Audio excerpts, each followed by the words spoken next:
O Criciúma venceu o Coritiba e é o novo líder da Série B. O Avaí ganhou da Chapecoense no Clássico e volta a sonhar com o acesso à Série A. O Barra começa hoje, em Pernambuco, a disputa pelo título da Série D. E também tem o Clássico das Multidões entre Corinthians e Flamengo na tela da NDTV Record. Tudo isso e muito mais agora, no Clube da Bola.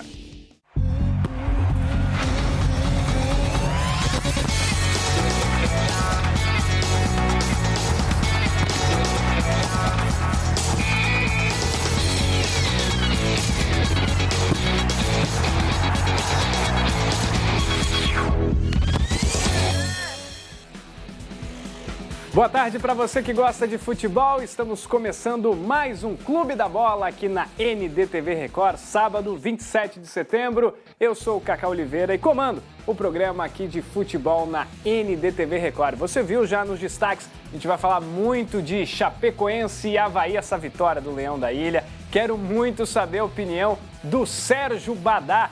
Quero que você participe também, mande mensagem pra gente. Quero saber a opinião do Cláudio, quero saber a opinião do Semensati, do Emerson Luiz e a gente vai junto fazer mais um sabadão de muita resenha de futebol aqui no Clube da Bola. Deixa eu começar o giro de apresentações com o nosso Badá lá em Chapecó. Sérgio Badá, boa tarde, bem-vindo ao Clube da Bola, meu amigo, tudo bem?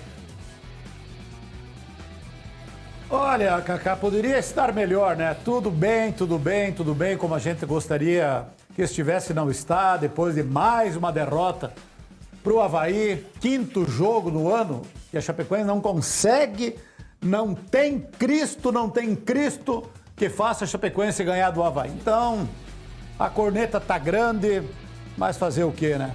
Infelizmente, perdeu mais uma e o Avaí merecidamente venceu, não tendo que reclamar, tem que reconhecer o mérito do Avaí. E aí depois a gente vai comentar a respeito do péssimo momento da Chapecoense, que puxou o freio de mão na hora errada no Campeonato Brasileiro da Série B.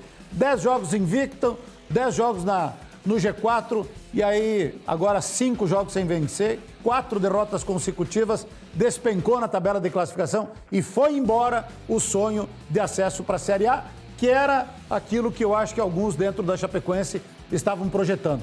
Planejamento da Chapecoense dentro do clube parece que era esse, permanecer na Série B. Então, parabéns aos envolvidos, estão conseguindo manter a Chapecoense na Série B. E aí tem que comemorar, né? Pesado, Sérgio Badá, quero ouvir muito ele ainda no programa de hoje. E agora quero o outro extremo, porque acho que tem alguém muito feliz aí, porque segue o líder, Renato Semensati. Boa tarde, bem-vindo ao Clube da Bola. Boa tarde, meu caro Cacá. Boa tarde, meu querido amigo Serginho Badá. Eu quero registrar 2 pontos antes de falar do Criciúma.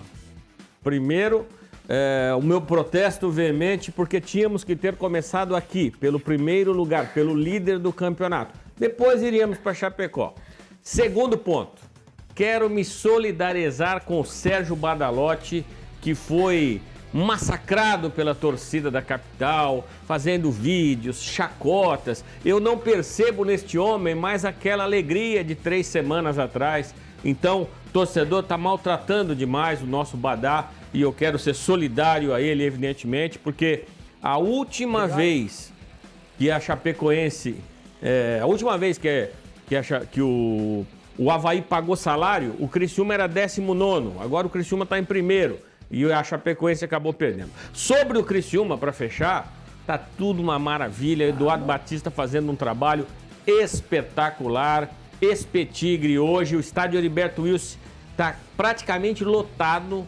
Hoje é uma festa muito grande. Amanhã tem o jogo contra o Paysandu. Pode-se imaginar, ganhou do líder lá dentro do Coritiba, incontestável, não deu chance ao Coritiba. Tudo isso aconteceu. Mas amanhã é outra história. Faltam 13 pontos em 30 para o Criciúma conquistar o acesso. E tem que ser jogo a jogo, ponto a ponto. E o Eduardo tem falado muito disso. Não podemos esquecer de onde nós saímos, que foi lá do 19º lugar. Mas por aqui, como você falou, evidentemente, né, Cacá? A cidade respira futebol, respira o Criciúma. E na liderança fica muito bom. Deixa eu trazer também para a conversa o Emerson Luiz, em Blumenau, participando também do Clube da Bola. Boa tarde, Emerson. Boa tarde, Cacá, tudo bem? Boa tarde a todos os colegas, boa tarde ao telespectador da NDTV Record. Aqui também tem líder, viu? É o Beck, liderança isolada da Copa Santa Catarina. É a nossa realidade aqui, a Copinha, a valorizada Copa Santa Catarina que dá vaga ao campeão na Copa do Brasil do ano que vem ou a Série D do Campeonato Brasileiro, que é o objetivo do Beck, que enfrenta o Nação amanhã.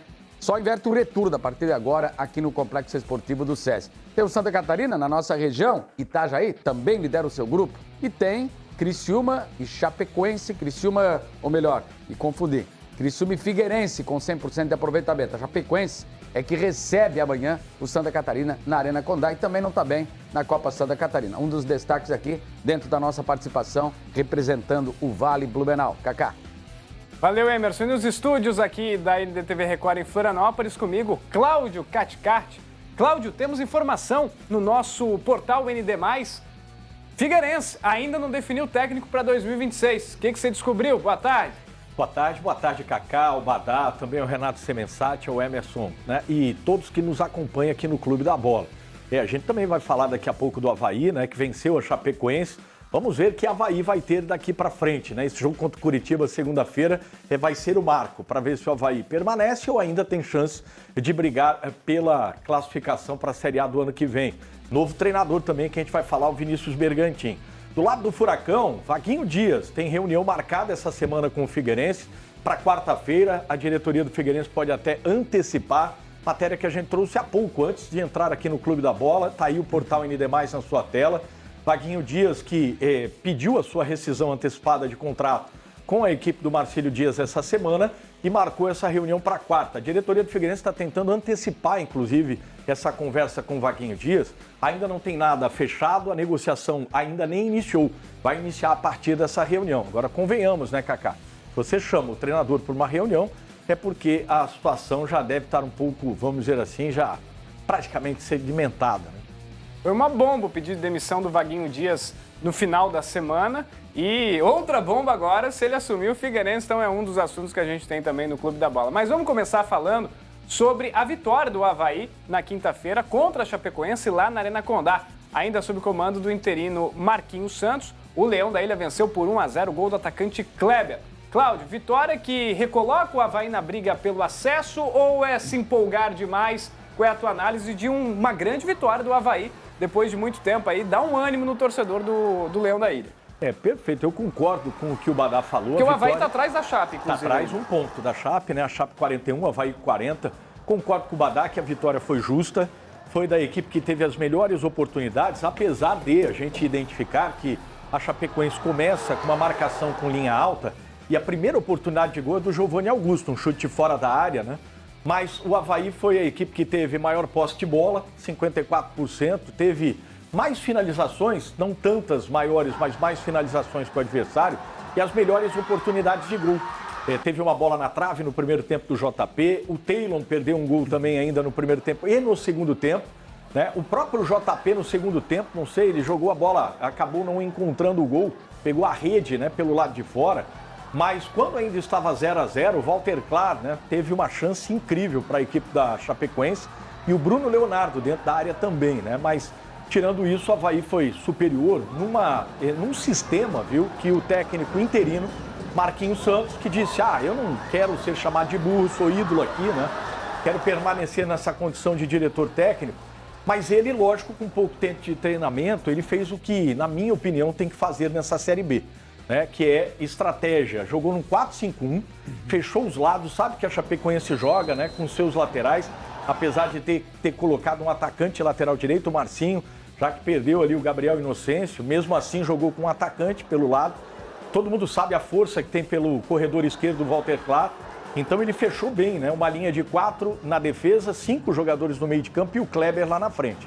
Agora, como foi o gol? Transição rápida pelos lados, com Emerson Ramon iniciando pelo lado esquerdo e pelo lado direito o Taylor. Depois o Taylor sai, né, no jogo e aí o Emerson Ramon vira para o corredor direito e o gol sai até numa jogada, num arranque de velocidade que fez ali o Emerson Ramon. Eu acho que o que deixa, né, de legado para o técnico que vai chegar, que é o Vinícius Bergantin, ex-Ferroviária, que conhece bem a Série B do Campeonato Brasileiro, treinador jovem, quer entrar nessa prateleira da Série B, tem muita fome, né? No sentido aí boleirístico da palavra. Mas o recado que o Marquinhos Santos deu e que eu concordo que ele tem que pegar, né? Fica a dica, hashtag fica a dica, estaria dizendo aí o Marquinhos Santos para o Vinícius Bergantin, é o que o Avaí fez nos acessos de 2016 e 2021 com o técnico na época, o Claudinei Oliveira. Não há tempo de ajustes, não há tempo de você querer ter uma equipe com qualidade, jogando bonito. É realmente você ter estratégias, fechar, né, os espaços, não dar oportunidade para as equipes adversárias. Foram poucas que teve a Chapecoense, então nisso foi muito bem aí o Marquinhos Santos. E ser letal. Você tem jogadores decisivos, né, para fazer os gols. O Marquinhos Gabriel é um deles. O Kleber, com 8 gols, é um dos artilheiros da Série B, inclusive.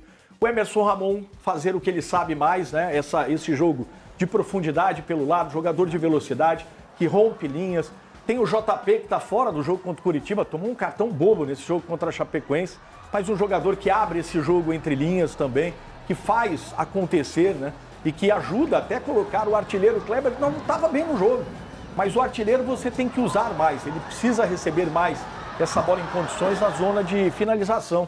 E mesmo não sendo muito acionado, quando foi decisivo. Foi mortal, né? Foi artilheiro, fez um gol, um belo gol, inclusive. Então, eu acho que tá aí, Cacá. O recado pro Avaí é ser estratégico, saber as limitações, inclusive, de opções de elenco, que não tem tantas opções. Marquinhos Santos fez 3 substituições no jogo contra a Chapecoense. Então, é caminhar daqui em diante nesse sentido. Sabendo que é uma competição nivelada e jogando no erro do adversário. Eu assisti o comentário do Badá ontem no Balanço Geral de Chapecó. Badá, a gente viu inclusive as imagens ali, a torcida da Chapecoense se mobilizou, fez uma grande festa, teve rua de fogo, mas o time parece que não se mobilizou para enfrentar o Avaí, para enfrentar um clássico, para enfrentar um jogo decisivo ali de meio de tabela, 2 times querendo se aproximar do G4. Foi isso? O que está faltando para a Chape terminar melhor a temporada? Porque o momento é ruim, né? São 4 derrotas seguidas. É verdade, mas é perfeita. Assino embaixo tudo que foi dito pelo Cláudio aí. O Avaí mandou no jogo, a Chapecoense, um time apático. E você falou bem, Cacá. O torcedor se mobilizou, fez vaquinha online para fazer ruas de fogo, para recepcionar o time dentro da Arena Condá, jogo de luzes, fumaça verde e branca, uma mobilização diferente do torcedor da Chapecoense. Aí o time entra com sono em campo. Os caras que estão dentro do futebol da Chapecoense ali parece que tremem quando vê o Avaí. Parece que tremem quando vê o Avaí. E foi isso que aconteceu. Cadê o espírito de decisão? Cadê time guerreiro, cara, jogando em casa? O Avaí veio aqui, o Marquinhos deitou e rolou dentro da Arena Condá. É isso que eu não admito. É isso que eu não admito. Então, a mobilização, a motivação era por parte de setores da imprensa e do torcedor. E por parte do time, considerar um jogo comum, parece que estavam disputando um jogo que não valia nada. Então faltou vestiário para a Chapecoense. Faltou alguém lá dentro para dizer, vão lá e joguem, encarem o Avaí, que é um jogo decisivo para a gente, é um jogo diferente, é um confronto de tradição. Que a gente sabe, decidiram um campeonato catarinense outro dia, Chapecoense saiu chateada, saiu magoada, o Avaí está enfrentando sérios problemas financeiros, mas quem chegava no estádio para ver o jogo, não sabia quem estava jogando, iria pensar que quem está atravessando crise financeira, problema financeiro, era o time de verde, não o time de branco. Então a Chapecoense pipocou de novo para o Avaí mereceu a vitória e a Chapecoense perdeu o rumo. Desandou a maionese no Verdão, são 5 jogos sem vencer. Meio de setembro, 15 pontos disputados, somou apenas 1 contra o Vila Nova. Então, esse elenco aí, e aí o Gilmar Dalpozo reclamou das saídas, daí se eu comento aqui as saídas, o Renato Semensati me chama de chorão, mas o Gilmar Dalpozo reclamou da saída do Mário Sérgio, saída do Mailton, a lesão do Bruno Matias e a lesão do Vitor Caetano. 4 jogadores da equipe base que fez com que a Chapecoense chegasse a 10 jogos de invencibilidade e 10 jogos no G4. Mas aí, quando perde o jogador, a Chapecoense prefere aplicar o dinheiro no banco. Tem lá 30 milhões mais aplicado no banco. Mas daí tem 3 laterais direito no elenco e ele improvisa o Marcinho, que não tá jogando nada na dele de atacante. Daí o Dalpozo inventou o Marcinho de lateral direito. Não deu certo, mexeu tudo errado. Então, olha, a Chapecoense, internamente, eles não estavam prevendo. E o Renato Semensati sabe do que eu estou falando. Eu ouvi a entrevista inteirinha do Alex Passos, outro dia deu uma gestão financeira, uma aula de gestão financeira no programa do Renato Semensati. Mas e o futebol? E a reposição? A comissão técnica falou, não, temos elenco suficiente. Outro dia eu falei aqui, ó, o elenco da Chapecoense é curto. Perder jogador, vai faltar elenco. E tá faltando elenco. Não tem material de reposição, não tem jogador de reposição. E por isso que viu o sonho de brigar pelo acesso e ir embora. Agora, dentro do clube é um conformismo. Dentro do clube está tudo certo. Dentro do clube está dentro do planejado. 41 pontos, falta mais 4 pontos, eu acho que vão conseguir até o final para buscar a permanência, que é o que eles queriam. Agora, o torcedor, aquele que sonhou em brigar pelo acesso, aí está decepcionado. Está todo mundo chateado. Mas internamente no clube, o discurso é de conformismo total. Então, segue o baile. Se tá bom para eles, por que vai estar ruim para mim? Ô Renato, você ouviu o Alex Passos aí, quero te ouvir também sobre o que representa uma vitória num confronto catarinense e dessa situação da Chapecoense, o que você sabe, qual é a tua opinião? Eu acho que a vitória do Avaí diante da Chapecoense em Chapecó, ela traz todo... Você tem que buscar o histórico, né? Você tem que buscar o contexto de tudo que aconteceu no ano, aquela final de campeonato catarinense, em que, na minha visão, a Chapecoense foi prejudicada. E nessa conversa com o presidente Alex Passos, que o Badá citou, eu falei, presidente, está tudo bem já com a federação e tudo mais, com o Avaí. Ele disse o seguinte, quem apanha não esquece. Então essa foi uma frase. Eu poucas vezes concordo com o meu querido Sérgio Badá, mas não é choradeira não. Qualquer time que perder 4 jogadores com os elencos limitados que se tem na Série B de Campeonato Brasileiro, exceção o Atlético Paranaense, que tem um caminhão de dinheiro, a Coritiba, que tem lá uma empresa, uma SAF, que botou um caminhão de dinheiro também.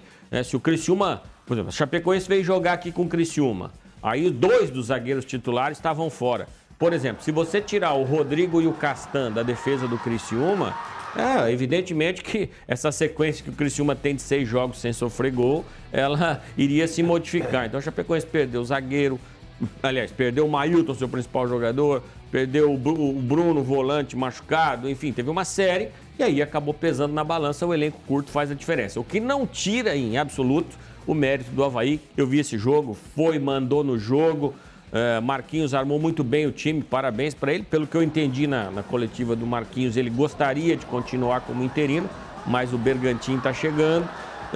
Acho que os dois matematicamente ainda estão na disputa, mas a Chapecoense, pela sequência de 4 derrotas, aliás, 5 jogos sem vencer, né? Um empate, 4 derrotas, e o Avaí com seus problemas extracampo, os seus problemas financeiros, muito dificilmente voltarão ao G4 da Série B. Para a gente entender o momento da Chapecoense, vamos trazer os números da Chape, da partida. O jogo foi bastante equilibrado na Arena Condá. A gente vai colocar na tela, foi 54% de posse de bola para o Avaí, 46% para a Chapecoense. O Avaí teve um pouco mais de posse de bola. Foram 13 finalizações da Chape, 15 do Avaí. Uma grande chance da Chapecoense, uma grande chance para o Avaí. 10 escanteios para a Chape, 2 para o Avaí. 13 desarmes para a Chapecoense, 9 do lado azul. O Avaí que venceu por 1-0. A gente, então, analisando essa situação da Chapecoense. O técnico Gilmar Dalpozo falou após a derrota para o Avaí e comentou também dessa má fase do Verdão do Oeste. Vamos ver. Então faltou a eficiência na hora da finalização, faltou a precisão, a calma, e o Avaí aproveitou. Nós tomamos um gol, a bola estava a nosso favor. A gente perdeu essa primeira e a segunda bola no lateral, e aí no contra-ataque nós tomamos um gol. Então é capacidade, eficiência e desempenho que o Avaí soube aproveitar. Dizer que eu estou muito indignado por essa oscilação, pela sequência de falta de resultados, mas também não adianta ficar lamentando aqui. Já tem um jogo agora na segunda-feira, no sábado a gente já viaja e a gente já vai começar a projetar o próximo jogo, estancar a derrota, parar de perder para seguir dentro dos nossos objetivos.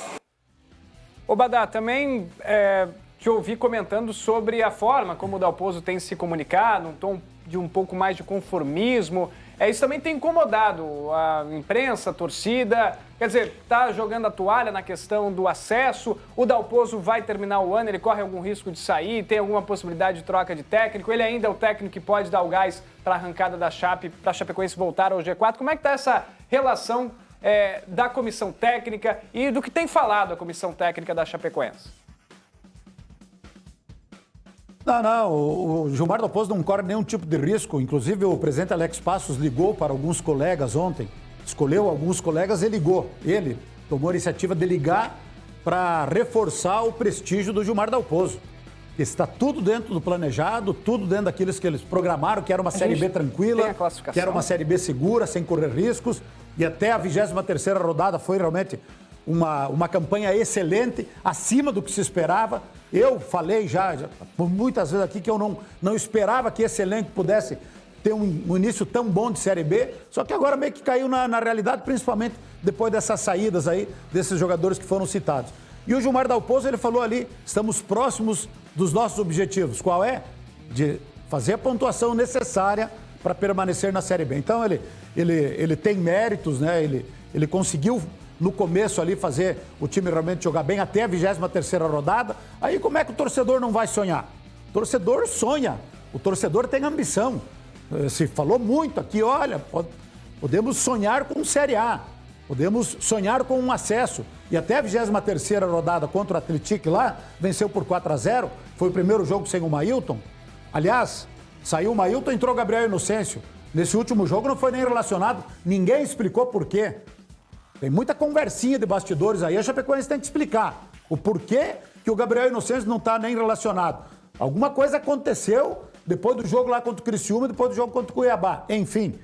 Né? Então, é um momento de turbulência, é um momento de muita oscilação realmente, e o momento foi o retrato do comportamento do time contra o Avaí. Não dava para entrar em campo e ficar vendo o Avaí jogar. E foi o que a Chapecoense fez. Ficou assistindo. E já era para ter feito o Avaí gol no primeiro tempo. A Chapecoense criou uma oportunidade boa que foi com o Walter Claro. Então, time muito apático. E discurso de conformismo. Aí depois você ouvindo as pessoas, daí você entende que o plano... Inclusive o Renato Semensati pediu pro Alex Passos na entrevista lá na Eldorado. Quem que o Alex Passos achava que ia subir para a Série A? Ele falou... Curitiba e Goiás. Os outros só Deus sabe. E foi perguntando também, a Chapecoense já tem planejamento para a Série A? Não, nosso planejamento é para a Série B. Isso aí o Renato é testemunha. Então, quer dizer, internamente do clube, parece que não sonhavam, não pensavam em Série A. Tivessem avisado o torcedor, daí não se criava essa expectativa. Então, falei ontem aqui no Balanço Geral e repito, é a última vez que eu me estresso com a Chapecoense. Tá tudo certo. O plano era permanecer na Série B, vai permanecer na Série B e com tranquilidade. Acredito eu, né? Tem mais 10 partidas, mas o torcedor ficou muito chateado e revoltado por causa disso. Porque o torcedor chegou a sonhar com um acesso que não vai vir. Chapecoense não sobe, Avaí não sobe, sobe Criciúma, Curitiba, Goiás e Atlético Paranaense. Tá aí, o Alex passou, nem Deus sabe, o Badá acabou de cravar aqui no Clube da Bola, hein? Quero ver o que a galera tá participando. Você também opina, você de casa, WhatsApp DDD 48 99191 4706. Vamos ver o que o pessoal tá mandando. Preferia que o Marquinhos ficasse como técnico, opinião do Joel. Já quero ouvir o Cláudio sobre isso. A gente vai falar do novo técnico do Avaí. O Avaí joga melhor sem técnico, o time mais solto. É a opinião do Edemir Saibert. Tá aí a opinião do telespectador. Viciados no Clube da Bola, o melhor programa do futebol catarinense. Valeu, Silvio! Ó, com direito à família ali. Não perca o Clube da Bola, sou fanzaço. Valeu, Ramos. Obrigado aí pela moral.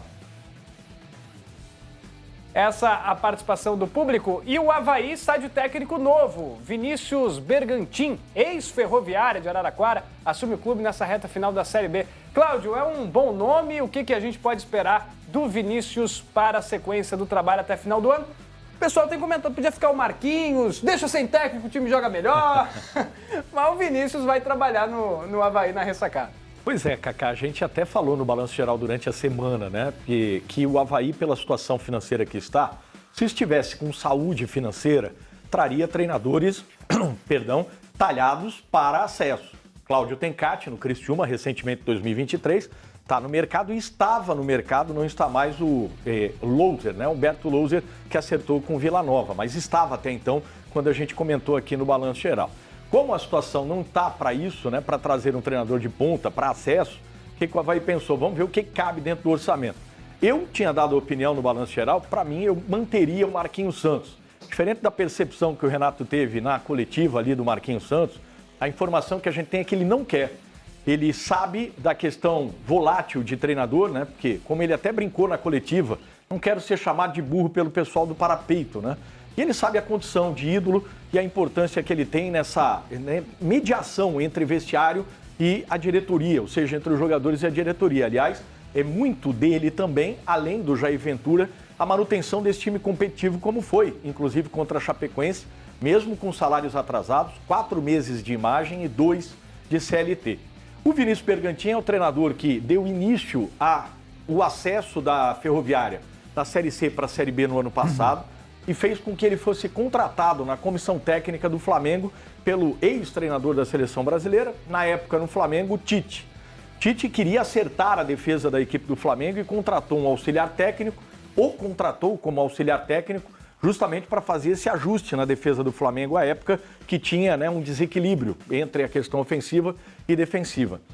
O Tite saiu, ele começou o ano ainda na comissão técnica com o Felipe Luiz e depois voltou para a Ferroviária. Conhece a Série B. Ele é retranqueiro, então? Na verdade, é um acerto de time, né? De equilíbrio de time, né? E ele estava na Ferroviária numa campanha de permanência. Era outro elenco, o Avaí tem um elenco muito melhor que a Ferroviária. Então, Kaká, é o que coube no bolso para esse momento, um técnico promissor, jovem, de 45 anos e com muita fome, como eu falei no meu destaque aqui, né? Com muita vontade. Ele não perde em nada, ao contrário, quer entrar dentro desse mercado de Série B do Campeonato Brasileiro, quer se estabelecer ali e tem a grande chance da carreira. Então, como eu falei, se ele seguir a cartilha do que o Marquinhos Santos fez contra a Chapecoense, quem sabe? A situação ainda é muito difícil. São 6 pontos do G4, mas tem 6 equipes à sua frente, mas existe o mundo. Se vencer o Curitiba, na minha opinião, volta para o campeonato, dependendo da combinação de resultados, e há sim uma possibilidade de acesso. Vamos dar um F5 na classificação da Série B, então? A gente está falando muito de Avaí e Chapecoense e Avaí que se enfrentaram na Arena Condá no meio da semana. Classificação da Série B tá assim, ó. Segue o líder. Já a gente vai falar do Criciúma, já quero ouvir o Renato seu mensagem sobre o Tigre. 49, mesma pontuação do Goiás, 49, Curitiba 47, o Novo Horizontino fecha o G4 com 46. O Atlético Paranaense numa grande recuperação, 45 pontos. Baita trabalho do Odair Hellmann, hein? Que recuperou o Furacão, tá na briga pelo acesso. Cuiabá 42, Chape, Atlético Goianiense 41, CRB 40, o Avaí também tem 40 na primeira página. Operário e Remo 39, Vila 37, Ferroviária 33, Atlético 32, América 30. No Z4, Volta Redonda 30, Botafogo de Ribeirão Preto 29, Amazonas 27, o Paysandu Lanterna 22. Emerson Luiz, essa Série B tá meio maluca, né? Times que a gente achava que não iam chegar mais, que era o caso do Atlético Paranaense, estava perdido lá na outra página, já aparece ali batendo na porta do G4. A Chape que a gente imaginava, o Avaí que a gente imaginava, já estão um pouco mais afastados. E o Criciúma de vice-lanterna para primeiro, hein? Que coisa, é o futebol. Emerson Luiz, quero te ouvir sobre a situação da Série B do Brasileiro. Eu tenho uma opinião parecida ali com o Badá, com os 4 ali que podem subir, que estão chegando muito forte nessa reta final. Mas você pega ali e faz um recorte no Vila Nova, no 13º colocado, 37 pontos. Falando até em zona de rebaixamento. Eu acho que ali para baixo, da Ferroviária para baixo, tá todo mundo ameaçado. Não acho que não tem mais jeito. O Paysandu está numa situação difícil para reverter, deve ir para a 3ª divisão. E lá em cima, no outro lado, na página, não dá para descartar quando a gente tem 30 pontos ainda em disputa. O próprio Avaí, a Chapecoense, mas o futebol ele muda muito rápido. A questão da fase, como o Badá também colocou, de novo, eu vou citar o nosso colega lá de Chapecó, porque a Chape vinha num grande momento, o Avaí também vinha bem. Só que quando você cai, para você voltar, você recuperar o ânimo, a motivação, é difícil. E quando internamente, de fato, tem uma questão de acomodação, como de cima para baixo, vem alguma notícia, ó, tá bom assim, estamos satisfeitos com o segundo lugar, comparando até em audiência de TV, não é o caso aqui do Blumenau, não é o caso de muitas regiões da NDTV, porque a gente lidera, mas se tiver o discurso da acomodação, um abraço, tá tudo bem, tá tudo certo, você não sai do lugar e se acomoda mesmo e fica resignado dentro desse objetivo. Mas ali eu acho que tem muita coisa ainda para acontecer, mas de fato ali eu torço e muito para o Criciúma voltar. Eu acho que nessa reta final, quem está chegando forte, firme, dificilmente agora vai tropeçar, vai perder o foco. Mas para você voltar a vencer, recuperar de novo, trilhar o caminho do acesso é mais difícil.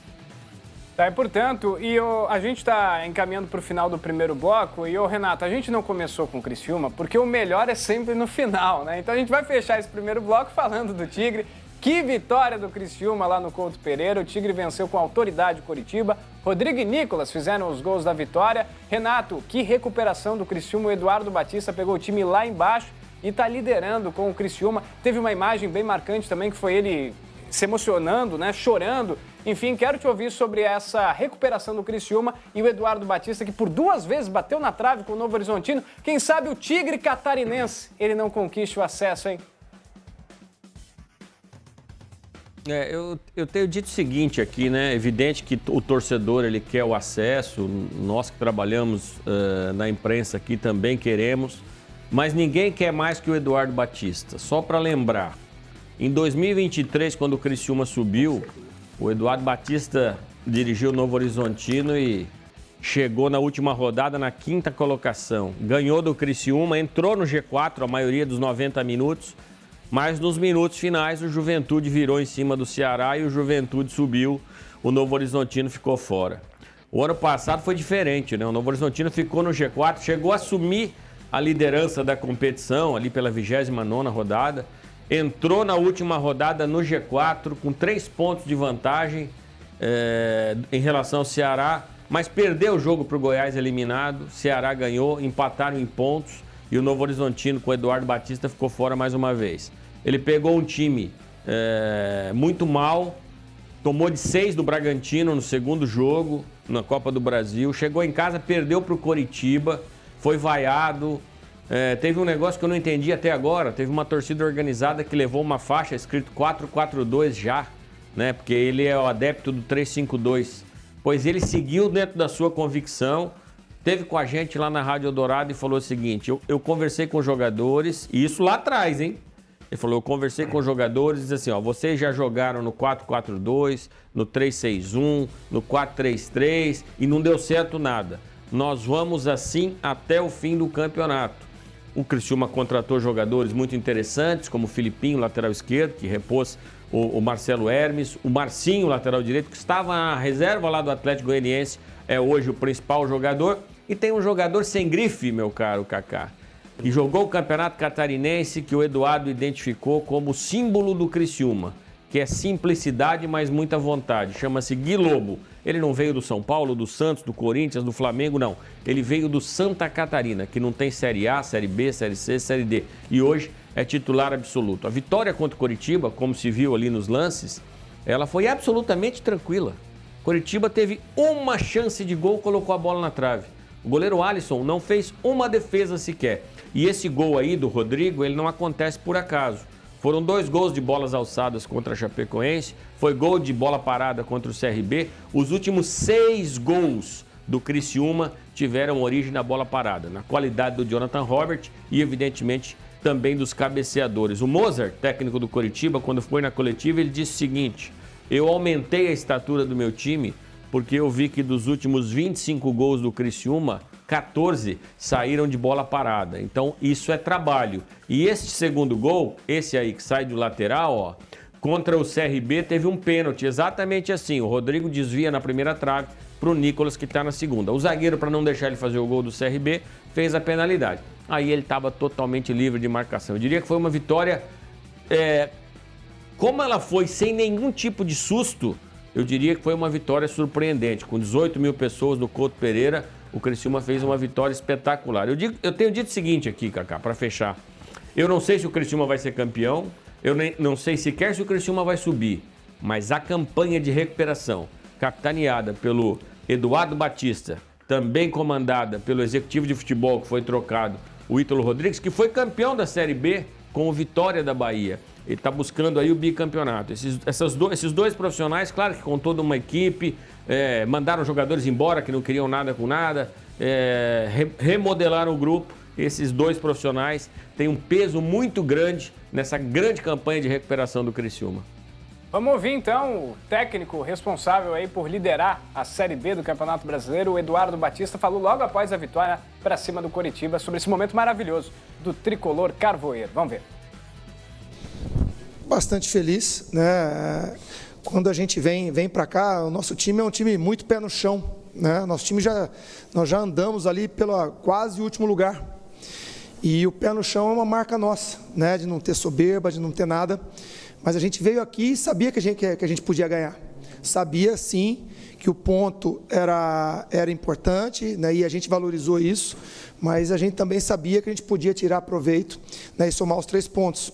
Exaltar esses jogadores que acreditaram na gente. No momento mais difícil nosso, eles acreditaram no que era possível, acreditaram no trabalho, entrega, e vocês veem hoje esse time brigando, jogando aqui contra a equipe forte do Coritiba, líder até então, né? E veio e jogou bola. A equipe joga bola, duela, vai ter dia que vai jogar bonito, a gente vai ganhar, vai ter dia que as coisas não vão acontecer, a gente vai duelar. E amanhã o Criciúma, após se tornar líder, recebe o Lanterna Paysandu. Bora de palpitômetro, amanhã tem Criciúma e Paysandu, e aí precisa da vitória o Tigre para confirmar esse grande momento. O Emerson está apostando numa goleada, 4-1. Eu acho que o Criciúma vence também bem, 2-0. A Drica 3-1, Badá 3-0, o Semensati 2-0 e o Cláudio 3-1. Então temos aí palpites de vitórias do Criciúma. Badá, o Criciúma venceu, se tornou líder. Amanhã pega o Lanterna. O futebol brasileiro tem algumas surpresas, mas amanhã não é dia de surpresa, amanhã é dia de jogar bonitinho, jogar bem e vencer, né? Para confirmar aí o grande momento do Criciúma. Não, o Criciúma está embalado, né? Eu acho que são 6 jogos, 6 vitórias consecutivas ou mais, ou 6 jogos que não toma nenhum gol. Então, só jogar sério e com o apoio da torcida que vai superlotar o Roberto Rilse, o Paysandu não está jogando nada. Semana passada estava torcendo lá, secando no Novo Horizontino contra o Paysandu jogando em casa lá no Curuzu, fez um gol, Maurício Garcês estava impedido, o Novo Horizontino não criou nenhuma oportunidade e nos 43 o Rafael Donato fez 1-0 para o Novo Horizontino. E o Criciúma com certeza vai ganhar, eu acho, e ganha com tranquilidade. Então é só manter a concentração, sem salto alto, mas tem tudo para... É tipo de jogo que não dá nem para pensar em empatar, né? É tipo de jogo para vencer e manter a liderança. Primeiro intervalo aqui no Clube da Bola, a gente faz uma pausa e a seguir vamos falar sobre a final do Brasileirão Série D. Daqui a pouco, às 5 da tarde, em Recife, tem Santa Cruz e Barra. Mais de 43 mil ingressos vendidos. É o Pescador em busca do título da Série D. Tem essas e outras informações com a sua participação aqui no Clube da Bola, que volta já já.